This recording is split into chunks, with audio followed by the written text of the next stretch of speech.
मैं हूं अमजद इकबाल, मेट्रो 7 पाकिस्तान के साथ। इस वक्त मौजूद हूं मैं सदर इंसानियत के चेयरमैन शमशा मैजमिन के साथ। आए चलते इनसे बात करते हैं।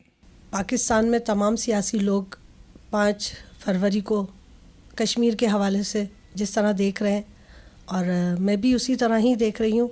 और जो भी मुहब्बे वतन पाकिस्तान है वो कश्मीर को आज़ाद देखना चाहता है।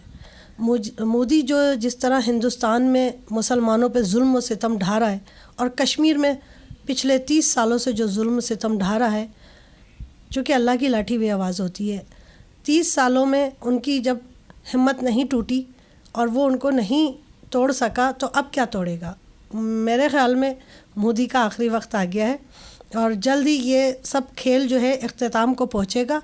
और इंशाअल्लाह कश्मीर जो है हमारे पाकिस्तान का हिस्सा था, है, और बहुत जल्द कश्मीर पाकिस्तान के साथ होगा और मोदी अपनी मुंह की खाएगा। ये मैं भी यही सोचती हूँ अमजद भाई कि कोई मुहिम चलानी चाहिए, कोई ऐसा रद्द अमल करना चाहिए कि कश्मीरियों को इस तकलीफ़ से निजात दी जाए, उनका साथ दिया जाए, उनके साथ कोई तहरीक चलाई जाए, उनको आज़ाद करवाया जाए। लेकिन वही बात है ना कि मैं तो एक अदनासी हूँ। हमारे बड़े बड़े हुक्मरान, हमारे मुल्क के सदर, हमारे मुल्क के वज़ीर आज़म, इन 30 सालों में कितने वज़ीर, कितने सफ़ीर, कितने तहरीकें चली हैं, लेकिन कश्मीर आज वहीं खड़ा हुआ है और पाकिस्तानियों की तरफ हसरत भरी निगाहों से देख रहा है। और मेरी दुआ है कि अल्लाह ताला उनको जल्द से जल्द आज़ाद करे और इस कश्मीर का मसला हल होना चाहिए।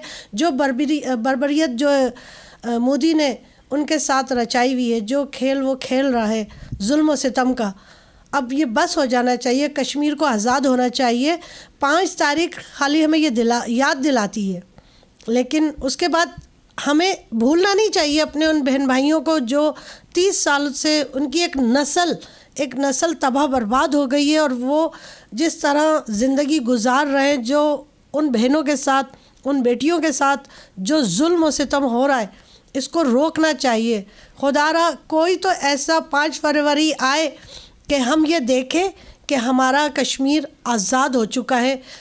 खुदा करे कि अगले साल हम ये कश्मीर डे नहीं मना रहे हों, बल्कि हम कश्मीरियों के साथ यकजहती के साथ हम उनके साथ खड़े हुए हों, और वो एक याद 5 फरवरी याद बन के रह जाए।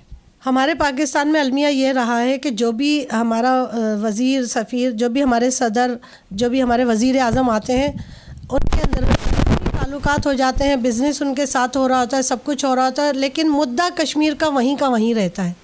चाहे उसमें नवाज़ शरीफ हो या और वज़ीर आज़म जो साबका 30 सालों में जा चुके हैं। ये मिली भगत होती है। अल्लाह जाने इन हुक्मरान को मदीना की रियासत का नाम लिया है इमरान ख़ान ने।